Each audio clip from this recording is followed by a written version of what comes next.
Welcome everybody, and first, thank you for attending my session. I see a few famous faces here. Um, Thank you, and also thank you to Salesforce and Tableau for giving me the privilege of presenting at the conference. Unfortunately, they've given me only 30 minutes to talk about a subject which I can teach for half a day or half a week, so I'll have to do it very, very quickly, but we'll try to get through in time. A quick overview of the agenda. I will be going through it anyway, so I won't do it now, but just so you can see, take a look. I'm Dan Chizik. I'm the BI team lead at Naya Technologies. We're a Tableau partner in Israel. We're also a subsidiary of EPAM Systems, which is a very large American professional services company. I've been working in BI for 30 years. I've been working at Naya for 12 years, actually 12 years today. With Tableau over 10 years. I've actually consulted or developed for over 100 different Tableau customers over those 10 years. I'm a fourth year Tableau community ambassador. It used to be forums. Now they've taken the forums out of the name. They don't have the different sections. But I came to be an ambassador through answering questions on the forums. Outside of work, married, 4 children, and I'm a very active athlete and orienteer. I actually represented my country at the World Championships. I wasn't very good compared to other countries, but so it was an honor. And I have a blog about Tableau mostly, Tableau public profile, of course, and more. So what are we talking about today? I mean, we were seeing all this AI stuff and visualizations and everything. Underneath, there has to be a data model. And let's go for a brief history of data models to understand where Tableau stands today. Okay, so the data models we are looking at are very close to what's called OLAP, Online Analytical Processing. It was invented somewhere in the 80s or 90s, as opposed to online transactional processing, which is all the ERP systems and the applications you use to enter data. This is for analyzing data. And the whole concept is a multi-dimensional information system. You have data. The data comes in tables of data, transactions, things that we count, things that we measure, sales, movement, people,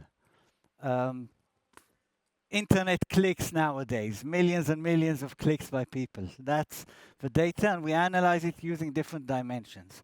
And in the 90s, OLAP models were built on this basis. You have fact tables with the measures, you have dimension tables around them.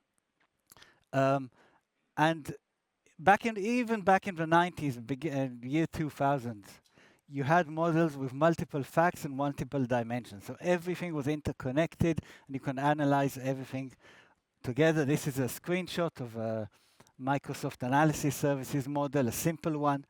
But that's what it looked like 20, 25 years ago even.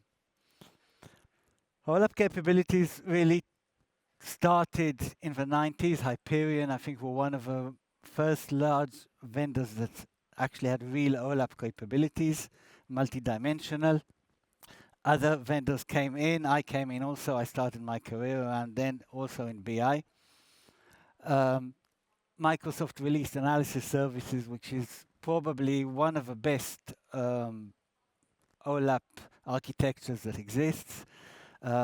All sorts of other major vendors came in, and then Tableau started in 2003, and Tableau could only do joins. There was one flat table. You could just analyze one flat table.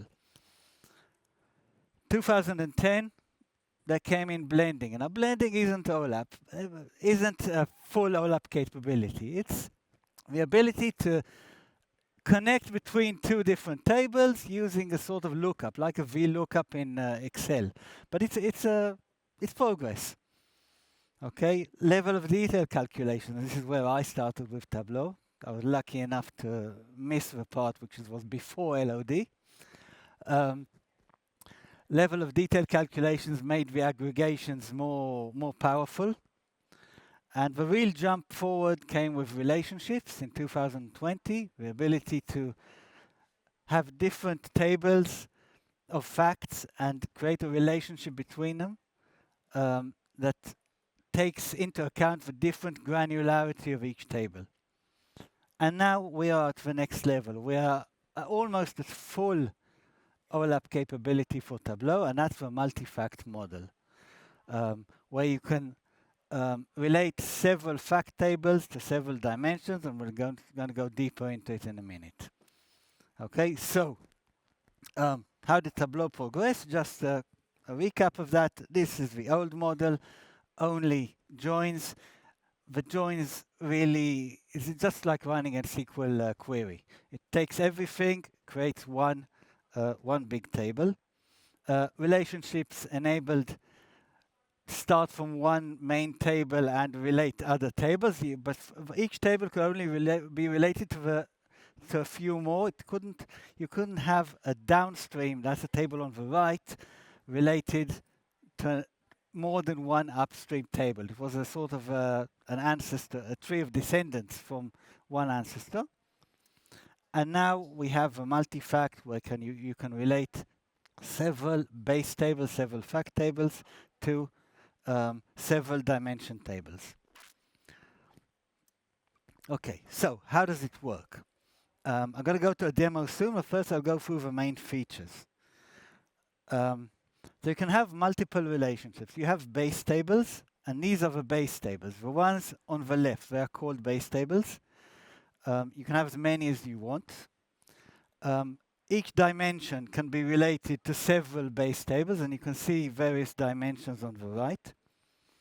The old model, I mean the one with the relationships, is retained. So within each table, each one of these tables can include several data tables with joins.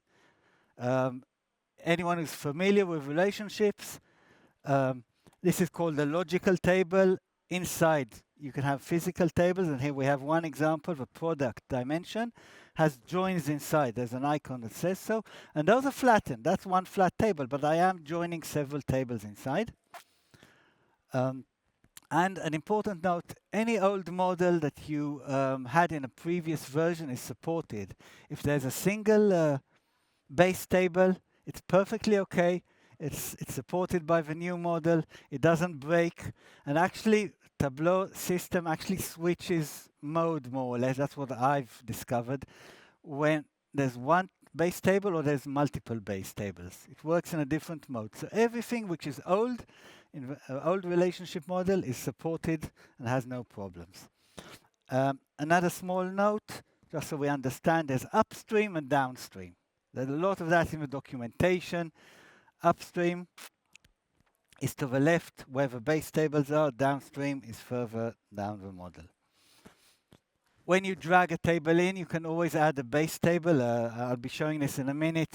There's a frame that appears where you can drop your table, like in the screenshot.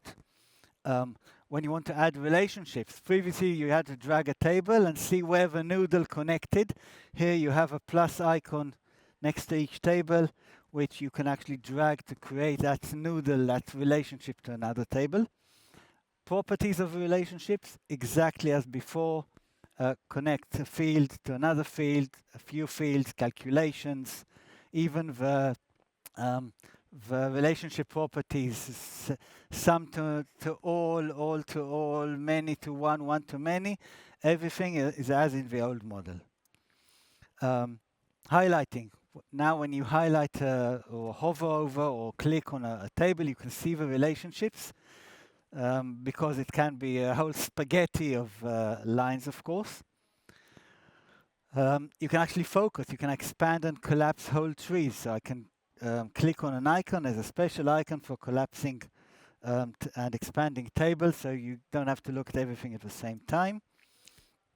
And further down the line when you start analyzing, and I'm not gonna go in depth into this, just so you know, um, when you start selecting fields in your worksheet, you will have fields and tables grayed out in the data pane, meaning that they're not fully connected to the fields that you're using. That's a warning.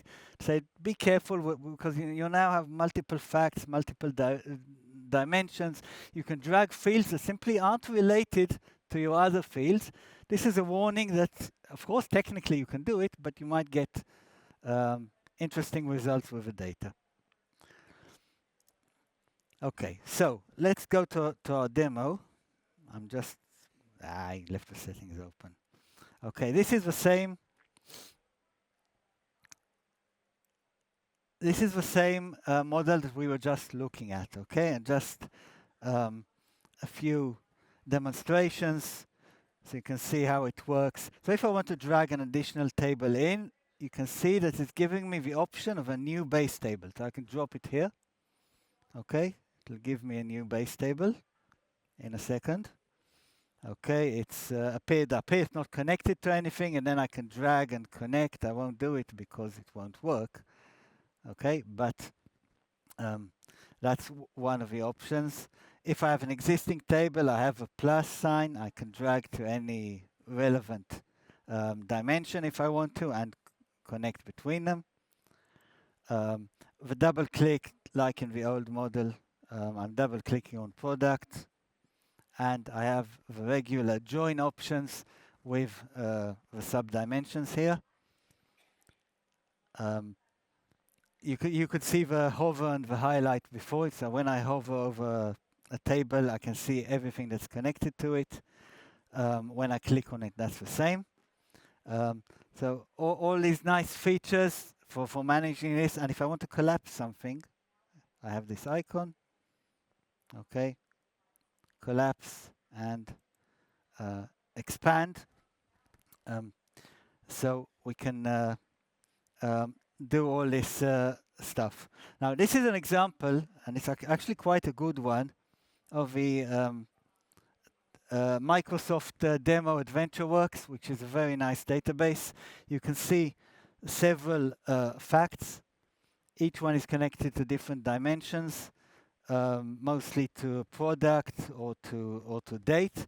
Note that we need a date dimension, because if we want to analyze by dates from different tables, unlike previously in Tableau, where Tableau took care of all the hierarchies and everything, and we could simply take the date field and analyze it. Now, if they're from different tables, we want a common date. So we create a date dimension. It's actually quite simple. It's a table of dates. So if I go into this, it's just a custom SQL query, which takes, in this case, the date key and the date, but I don't need the hierarchy. I don't need that. Tableau will still do that, but I need a table of dates. Okay, every date from 1st of January, let's say 2000 to today, or to 5 years into the future if I'm forecasting. I need a table of dates. And then I can relate all these facts to the date dimension. And it doesn't have to be even at the date level. I can actually use the Tableau hierarchy and relate at the month level. So sales quota here, if you look at this table, fact sales quotas are at the monthly level. So if I click on this relationship and expand back up here, you can see that I'm actually relating on the date trunk month. So the relationship is at the monthly level. I don't have to use the granular level, like we had relationships previously in Tableau also. Okay, I want to go to another example, which is actually, and I'll go back to my demo for that. Okay, this is a real life sample of a public transport company. Now think of a company which has a couple of thousand buses which are running multiple bus routes every bus is doing 5 to 20 routes a day, okay, and all sorts of other stuff. And they need to, and they have fact tables for everything. Every bus trip is recorded. Every time a bus stops at a bus station, it's recorded. Every passenger is recorded. Every time you fuel up, every time you go into the garage, every day they record the speedometer, how many kilometers it's done each day, because that doesn't actually correlate to the bus trips exactly. There are unrecorded trips. Events, accidents, customer complaints, they are also recorded for each bus. All these fact tables, and until now, until the multi-fact model, if I wanted to analyze, let's say, maintenance per kilometer, maintenance cost, of course, fuel cost per kilometer, passengers per, I don't know, per trip is easy, but passengers per bus per month, all sorts of cross-analyses between these facts, it was difficult. What we actually did, and I don't have a screenshot of it here, what we actually did was we had a base table, one base table, because you can only have one, which was every bus and every month. So a row there would be bus and month, and that's called scaffolding, of course. And then that would be related to the various fact tables. Performance was okay, analysis was difficult. We managed to get monthly data at least. Now, look at this model. You can have all the fact tables as base tables. They're all connected to bus. To date, of course. Some of them are to branch. We have drivers, so the drivers are connected to the bus trips, but also to work hours, which is another fact, okay, when they clocked in and clocked out. And then you need to you can analyze actual driving time as a percentage of the working time that they reported. That's actually a very important measure, KPI. Okay, and we even have fact tables which are related to main fact tables. So we have a bus trip. Each trip has tickets, stops, when it stopped at the station, and passenger count. Because today's buses, if you don't know that, they have cameras over the door and they count how many passengers get on and how many get off. Okay? And there's a very important KPI, by the way, number of validations divided by the number of passengers counted getting on. When it's low, you know, on a line where it's low, you know you have to send a ticket a conductor to check the tickets. And they actually do that. Okay, that's a real story. I'm not inventing it. Okay, so that's a real life implementation that we're doing. Some insights on how we use the multi-fact model, what we've learned from that over time, over the last year and a half. It came out about a year and a half ago. There are a lot of issues at the beginning, but now it's actually in use, and we have several customers using the multi-fact model and building models. Okay, so as you saw, you can have parent-child facts. So you can start with a base table, which is a parent table, like the bus trips, and have different facts connected to that. And I have a few examples here. You saw the bus example. Invoices and invoice items. Okay, an invoice is a line. Each invoice can have lots of different products, let's say, that you're selling. That's a different table. That's invoice items. You can have a base table invoices, a related table invoice items, and both of them connected to different dimensions. Help desk calls and the call log. Each call has a log of different changes in status. Patient visits, I work with healthcare a lot. A patient visit has different treatments and medications and other stuff. So those can be child tables. You can have relationships at different levels. So this is just a very tiny education model that we have. Okay, but you can see that enrollment is linked to course details because a student enrolls to a course, but the course progress is linked to the course lesson. So each lesson that you finish, it's interactive digital education. Each lesson that you finish is noted, and that's connected to the course details as well. So you can have a complicated, this is not complicated, it's a interesting model like this with relationships at different levels. We talked about the date dimension. Best practice would be to create a common date dimension with just one date field and link the fact tables to that common dimension. You can still only link one date field from each fact table to the common date, of course. You can't link all of them. So if you have, like in Superstore, order date and ship date, you would take order date and link it. You can't do that with a ship date, of course. In addition, you can maybe have another common date dimension for something else, but you can only link one field. And you could link to any level, like we saw, month, week. Yeah, you can actually do hour as well. I mean, you can create not a date dimension, an hour dimension. Okay, lots of rows, but it's not so much if you think about it. Take a year, 365 days, 24 hours, that's not too much. Okay, that's how much? 10,000? And it's nothing. Nothing. If you have 10 years, it's nothing. Okay.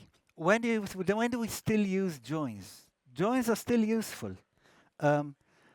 I've had developers that I work with create models with 40 relationships. It's too much. The Tableau architecture, the engine, needs as few relationships as possible. So whenever you have a dimension that's not shared with other tables, you can leave it in a join. There's no need to create the relationships. Of course, always has to be many to one or one to one in the join, so it doesn't multiply your data, but you can still join. You saw what I did with a product and product subcategory and category. They are related only to products. No need to create additional related tables. Okay, so we can use joins, and again, a join will always actually improve performance unless we're talking about really big data where it's adding additional fields to an enormous table with tens of millions of rows. That could be a storage issue, but usually it's not a problem. The main problem is allowed paths. Now, I've put a link here where you'll be able to download it later to the documentation, which is very detailed and very complicated. Okay, the important sentence is this one at the bottom.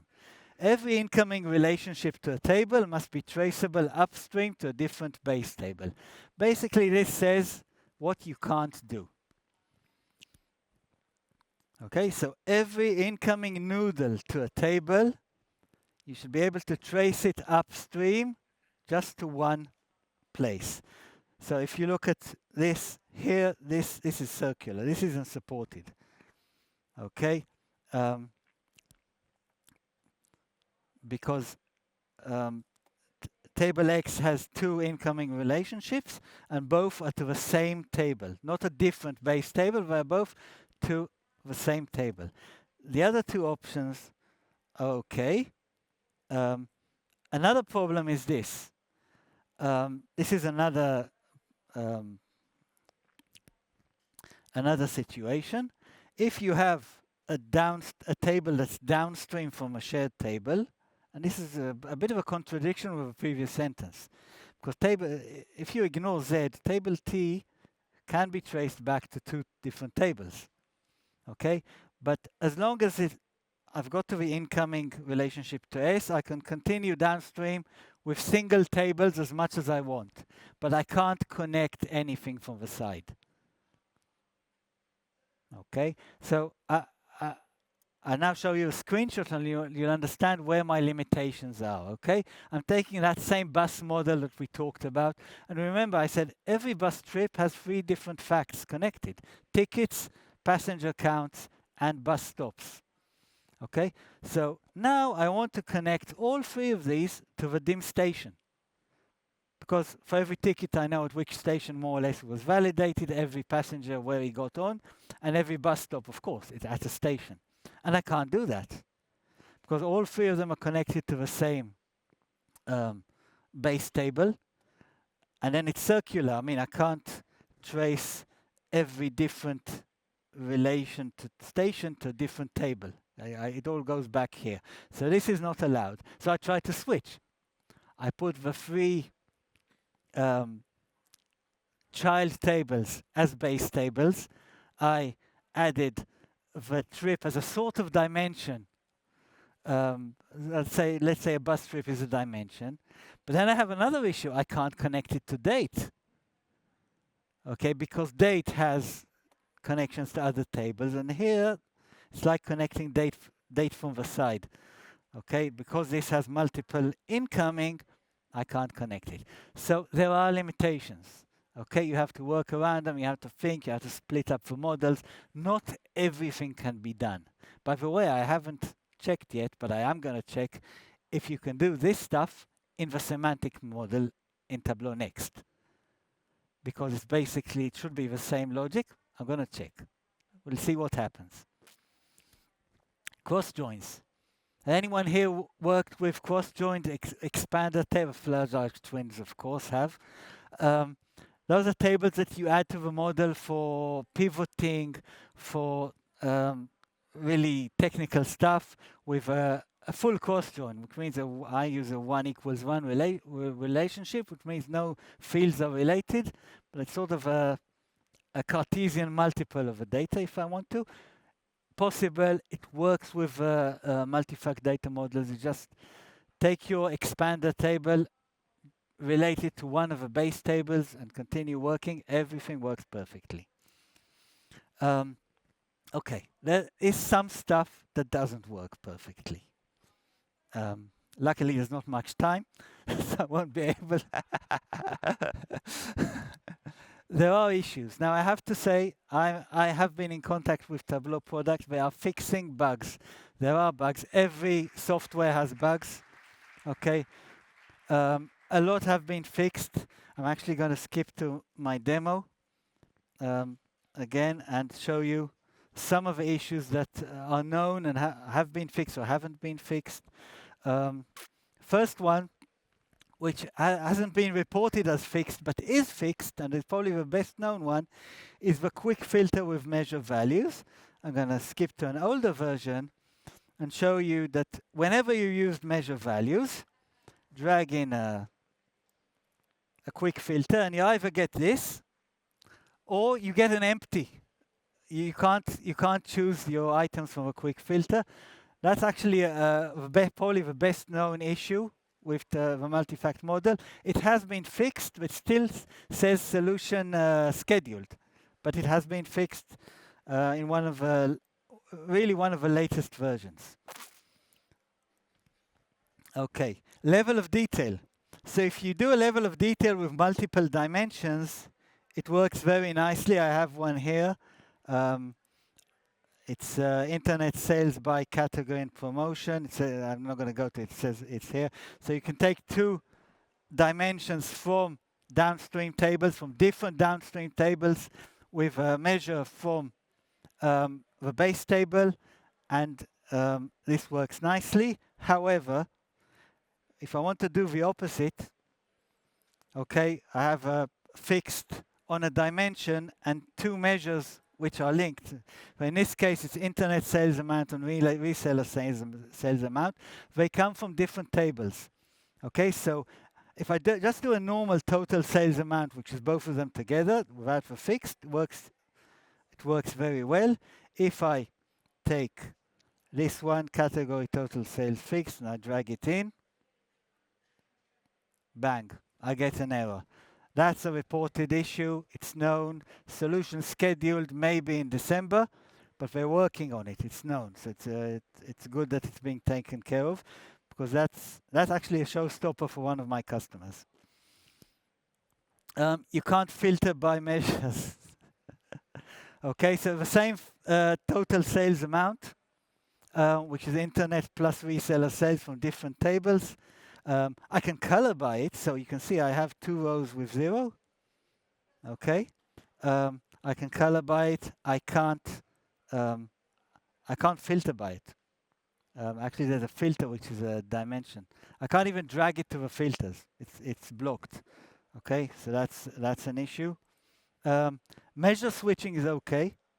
So you can see I'm analyzing different measures now and switching between them seamlessly. But dimension switching isn't working. Why? Because my selected dimension field is using dimensions from different tables. If I actually comment this, it'll work because both of these are from the same table. That's a product table where we join them together. Okay, so here it works. As soon as I add a dimension in this case statement from a different table, I get an error. I demoed these. Everything's in the presentation that you'll be able to download as well, so you can actually get a list and links to the issues. Okay, I'll go back and finish off with my presentation. Okay, so just to conclude, and I have to conclude, time's out. Okay, what do you do next? If you're not using the multi-fact model yet, first upgrade. Okay, you need 20 to get past all the issues that have been fixed. 24.2.14 or 25.1.7 and 25.3.0 was released today, I think. So it should be okay. Experiment, play around. Okay, that's how we started with the customers. You got a model, you have problems with a regular relationship model, let's try the multi-fact. See if you can do stuff you had problems with before. Okay, now upgrade, and we're going to switch to that. Discuss. There are loads of experts out there, your partners, Tableau, myself, ambassadors and others, and implement it because that's the power of a model. You want to do the analysis with AI, with advanced visualizations. You need a flexible data model. You need to be able to connect all your data together to analyze it powerfully. You need the Tableau multi-fact model. Thank you very much.